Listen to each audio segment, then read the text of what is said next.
Hello, everyone. Welcome back to Coffee with Kem and Hills. Happy Thursday. It's Thursday. It's Thursday. It's the day before Friday. That's how it works. Yesterday was Wednesday. Yep. And now it's Thursday. And now it's Thursday. I just love how it happens every week the same. I know. Oh my gosh, this morning. I do have a little story about my morning. Ooh, all right. Tell me. I was going to ask.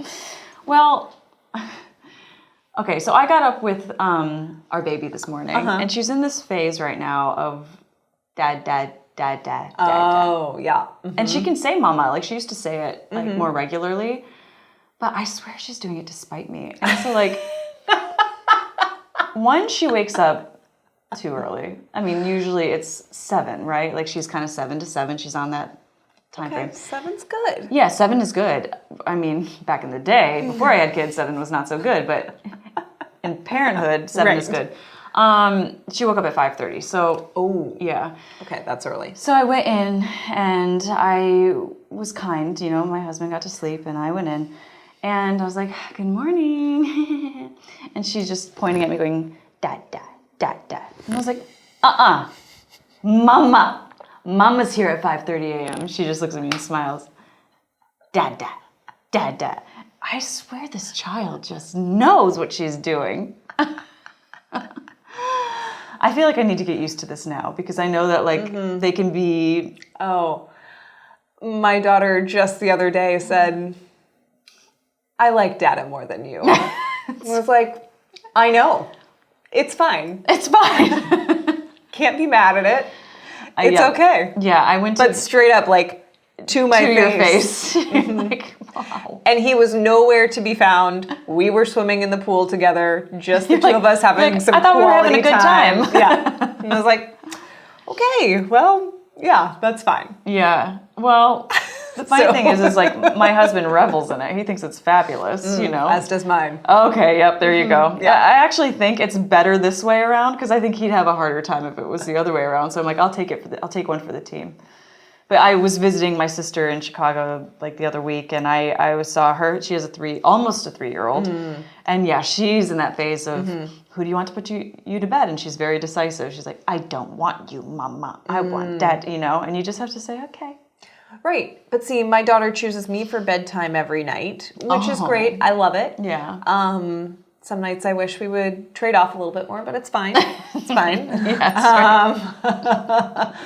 But then she tells me straight to my face that she likes Dada. Oh, jeez. All right, well, you know, I know otherwise. I mean, I know yes, but I also know that you still love me. You're like deep down in your heart and soul. Right. That's not really how you feel, child. Wait until you grow up. I'm going to be the one you love more. Yeah, well, you know what? I thought like being in acting gave you thick skin, but no, it's having a child that gives you thick skin. True. Yes. So anyway, did you have a good morning? Yeah, mine was mellow. Good. You know, Good. Yeah. Nothing as fun as your morning. No, dad. Well, your and no child can form 5:30 like wake up, sentences. which was also nice. That is very nice. Yeah, we don't like those.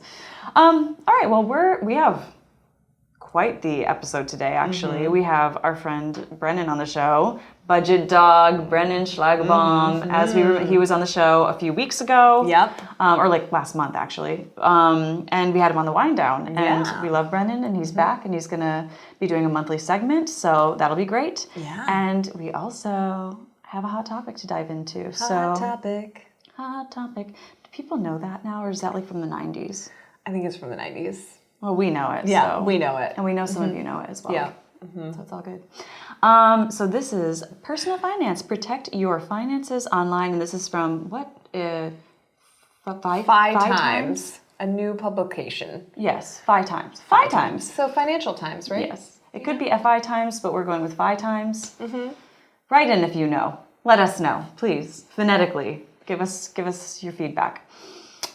So here are some steps you can take during turbulent times to protect your identity and finances online, which is important because I feel like everything is online now. Everything is online. We do all of our banking online. Yeah. You know, you do so many, even like giving money to somebody else, you're doing it through your phone, through apps. Apps you're paying for, or it's like there's so much money and going out and credit card numbers attached to so many different things. It's kind of scary. When I was reading this, I was like, I might be in trouble. Right? And I think one of the things that they point out early on in the article is that during times of crisis, which we kind of have been for the last 2 years, but really right now there's this financial upheaval that feels like it's happening with inflation and the market going crazy and crypto market and real estate market and all the things happening. Yeah. A lot of people are worried. And so during times of crisis and times of big change, that is when cybercrime tends to pick up.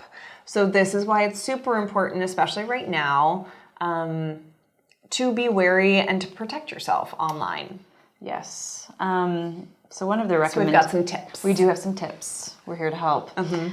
Create a strong password.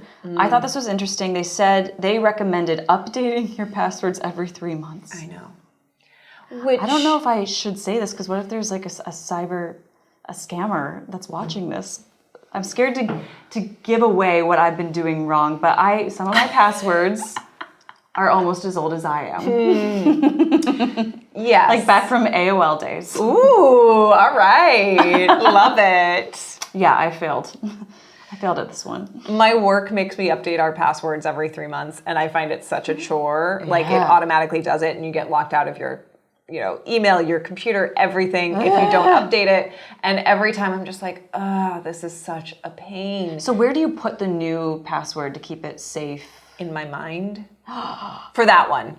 Because it's like the only one that I actually update every 3 months. Oh, okay. So you feel like it's fresh enough that you're, well, and it's every 3 months. So, okay. Yeah. And I use it every day, multiple times a day. So like Clever. That first day, I have it memorized because I'm using it like 5 to 10 times that day alone. Right. But it's still a pain. So your work is following.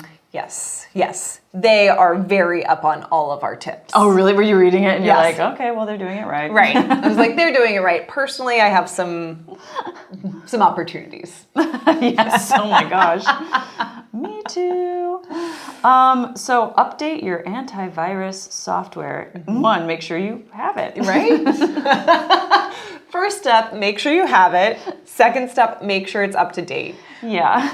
Because they're constantly fixing bugs and making sure that any new scams or new attacks are hopefully being caught by your antivirus software. It's really hard to keep track because I think so many of us have just like a plethora of apps, right? And they're always like, you're updating things here and there and stuff like that. But just to like be mindful of the ones that are really important. Right.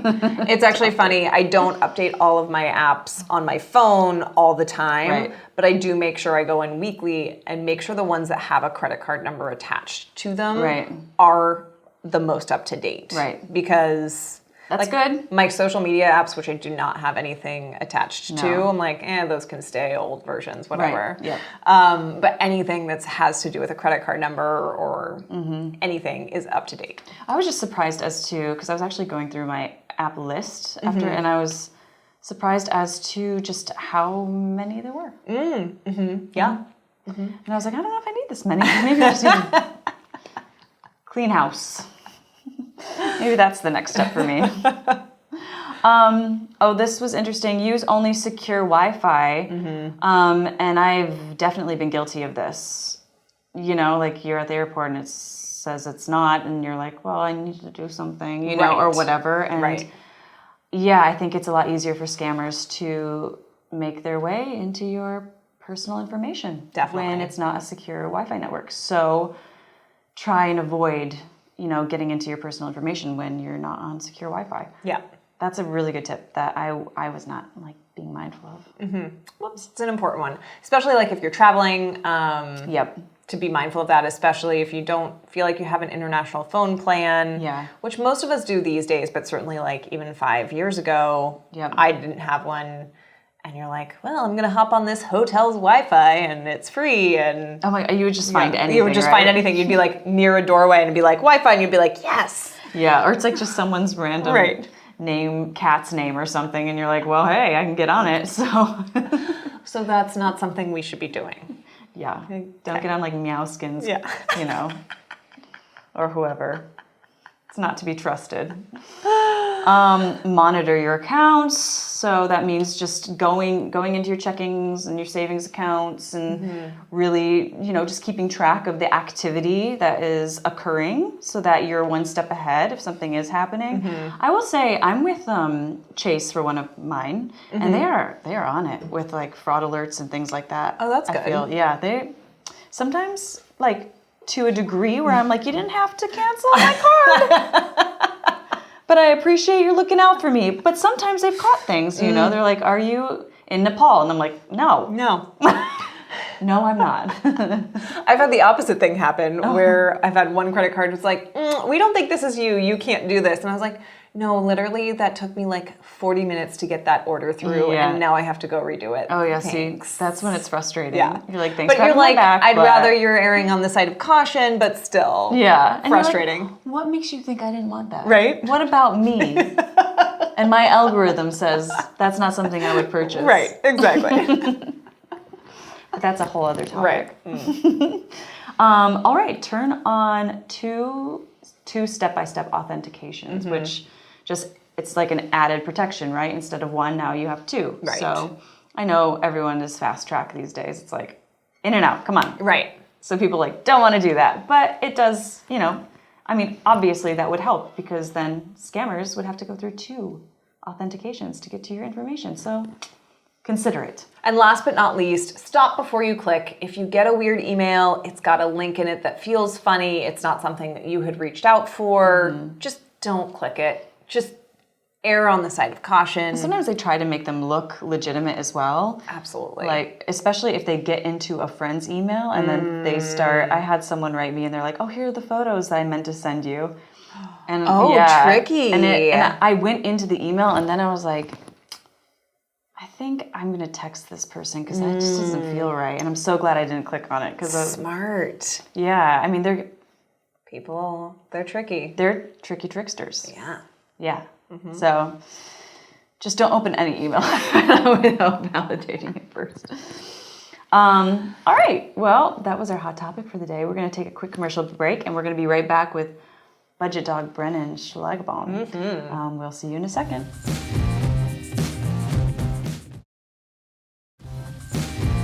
Welcome back, everyone. All right, so the first Thursday of every month, we have a new segment with Brennan, BudgetDog Slagbaum. He will help us go through the 3 pillars, which are track your money, grow your money, and protect your money. This week, we will have Brennan start us off with track your money. Brennan, it's great to have you back. I'm sure everyone remembers you.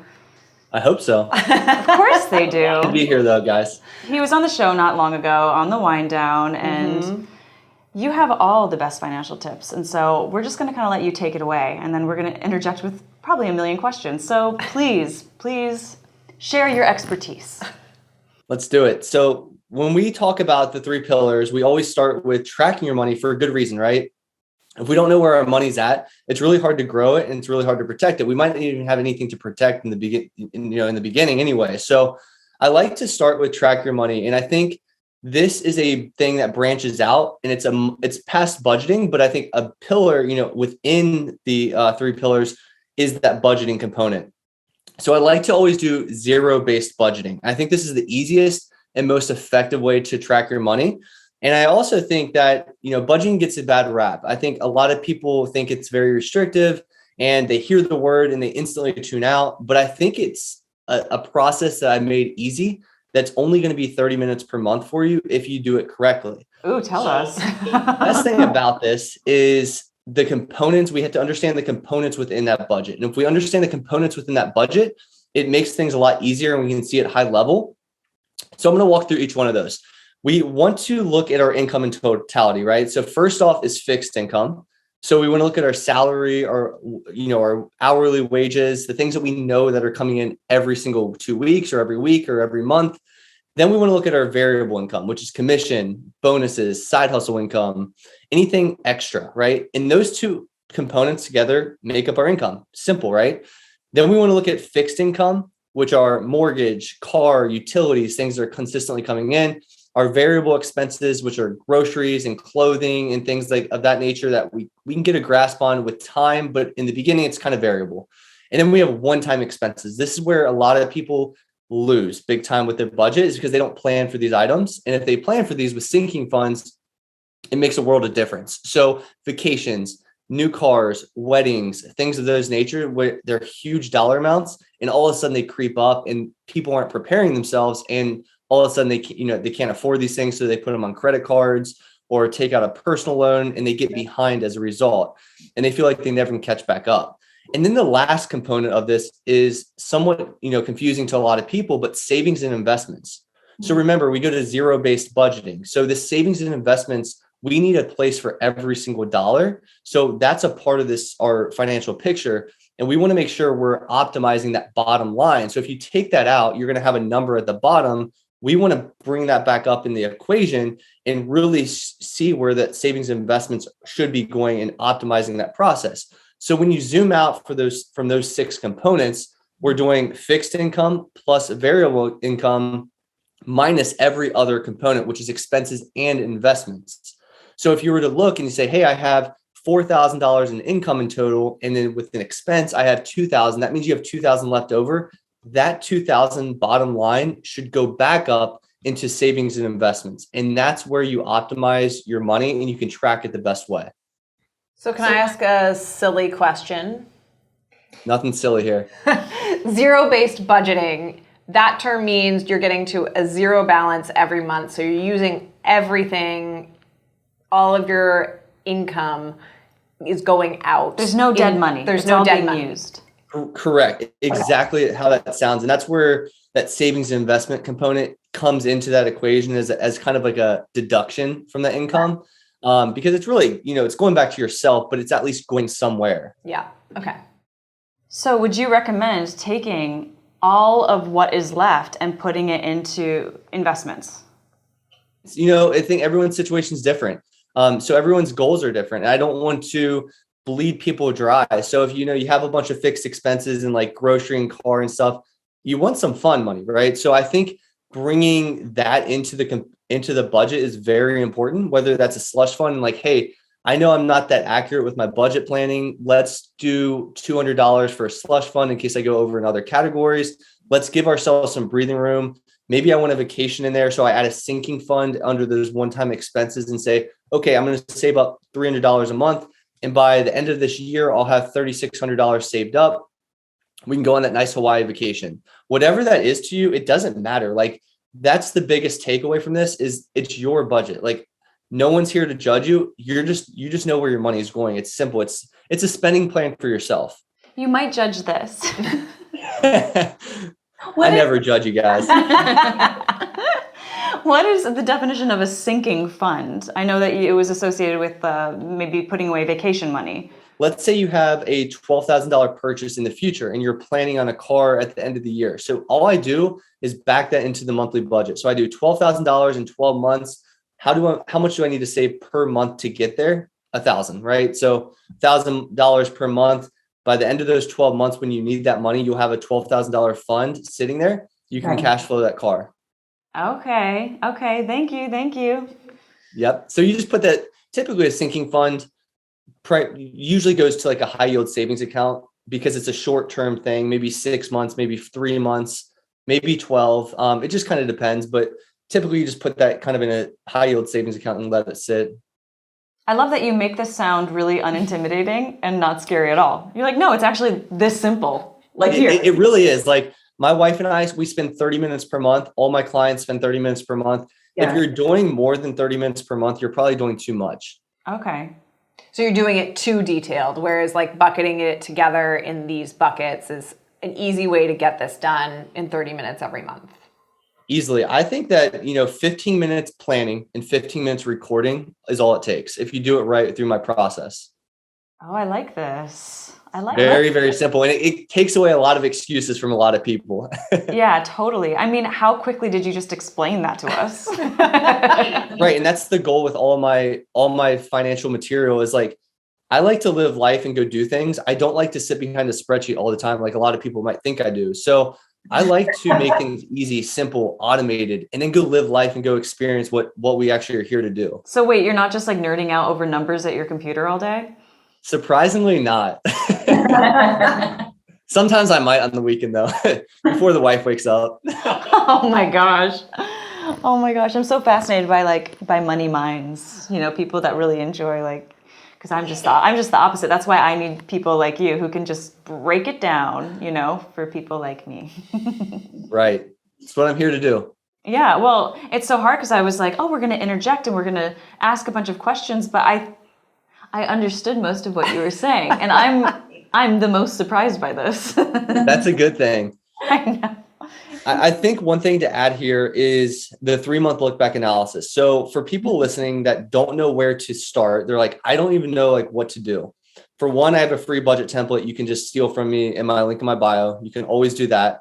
But when you go through this process, doing a 3-month look back analysis is the best place to start. So if you've never looked at your expenses, you don't even know what you spend, let's download our 3 last months of bank statements.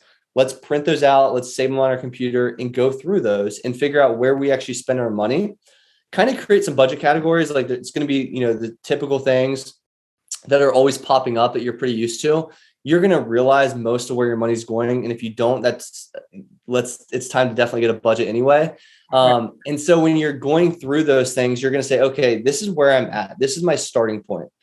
I don't want to be here. I want to be here. And that's when we can tweak that beginning stage. So maybe the first month we build off of what we've found is the average of our last 3 months. And then going forward, we can say, okay, well, our food's $1,000. Let's get that down to $800.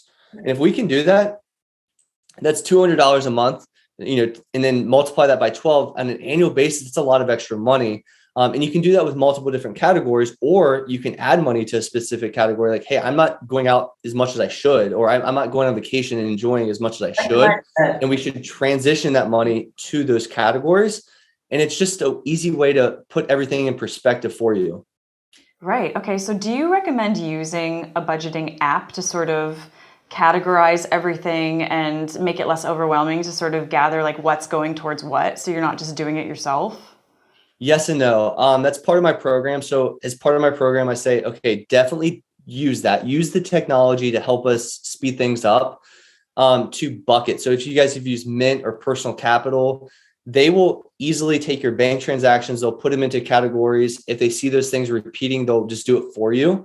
And so you might have to set them up a few times to where they should be going. But once that happens, you have that data, and that's automatically doing it for you every single month. Now, most people, what happens is they get those apps and they just stay within those apps and they don't plan. They just track and record, and they just kind of assess what the damage after it's done. Versus, hey, budgeting is actually the process of scheduling that 15-minute monthly meeting before the month begins to make sure that you're planning out that month. And then let's record the 15 minutes or so to record the actuals. Then let's assess that difference and let's see, are we on pace? Are we way off? And then let's, make changes and adjustments going forward. Gotcha. Okay. I like this. I like the 3-month, it kind of gives you an idea of where to start, because it is true. It kind of, if you haven't been budgeting, it can be very overwhelming. You're like, well, how far do I have to look back? Am I just starting today? And so that I think giving a definitive amount of time to look back on is very helpful. I mean, as step by step as it can be, I think it just helps people who get really overwhelmed by these things. And that's why we procrastinate. Right, exactly. I'm trying to take as many blockers out of the procrastination as I possibly can. Right. Because that's normal. It's like, I don't know where to start. How long is this really going to take me? Is it really going to help me? So my program really blocks those things away and says, hey, none of this stuff that you're saying is legitimate, in a respectful way. And it's hey, here's the path. Here's how you do it. It's very, very simple. And I'm going to make your life easier and also exponentially increase your wealth. Well, we like that. Mm-hmm. Sounds good to me. I'm sold. Wow, Brennan, thank you so much. Do you have any more tips for us today? I would say, the first thing when you're doing this is believing that it's doable, and that if you don't initially believe that, that's the first blocker to this whole entire process. Yeah. When we were first paying off all this debt, that was the first thing I was like, I have such a tall task in front of me to accomplish all paying this debt off, putting everything together, figuring out what we spend. Just do it step by step. Don't get overwhelmed. Don't try to, do the whole next 40 years in 2 minutes, which I try to do too often. Try to do step by step, one, bite at a time, and eventually you'll get the process down to where it's second nature to you. Right. Because there is a mental block component that comes along with it, almost like an emotional block, because people, they get really, I think finances is so personal and it's so emotional, and especially when you might be in over your head with debt, whether it's student debt or whatever it is, and that keeps us from making steps forward, And so I think addressing that is really, really key, and it'll help people feel like their feelings are seen and heard as well. Because I don't think people realize how emotional finances really is, and how it takes a toll on our well-being. And we talk about that on the show. We have Healthy Wealthy Wednesday segment where we, are trying to help people with their financial wellness. That's why I'm sitting here today, because I went through that. I felt that emotional burden on all that debt we had, and just not having my stuff together. And I was like, I can't live like this. So I created this program around my BudgetDog brand to take that, bad time away. I don't want that to happen for everybody. I want to be able to avoid people going through that emotional burden that I did in the beginning. And I just want to make it seamless for people. Yeah, and you're helping people and you're giving back now that you figured it out for yourself, and that's just a beautiful thing. I follow you on Instagram and I see what you're doing, and people are crazy if they don't follow you, because you're gifting information to the world, and it's incredible. And easy to digest information, which is what we need when it comes to finances. That's I try to make it as simple as possible. Yeah, well, you definitely do, and we are your biggest fans, and we love having you here, and just thank you. I'm so excited that you're going to be here every month. I hope that we get to physically have you back on set at some point. Very soon I'll be up there. Yay! Yes, please do come back and visit us. But we will take what we can get, and it was nice seeing you even virtually. Definitely. You as well, guys. Thank you so much for being here, Brennan, and we will see you next month for more tips from BudgetDog. Let's do it. All right, everyone, we're going to take a quick commercial break, but we will be right back to talk about the shows airing today on ROI TV. Welcome back, everyone. Here is a reminder not to miss today's episodes of Elder Talk, Options Crash Course, and Browns in Suits. You can check them all out on ROI TV, which you can find where? On Roku, Apple TV, Amazon Fire TV, or on our ROI apps available on your iOS or Android system on your own phone, so you can watch them in your own time. Thank you so much for joining us today on another episode of Coffee with Kevin Hills. We will see you next week. Well, we'll see you tomorrow on the wind down. Oh, yes. But not with coffee. But not with coffee. Different beverages. Different show, different beverages, but we will see you tomorrow. So definitely tune in for the wind down. Thank you for joining us, and we'll see you soon.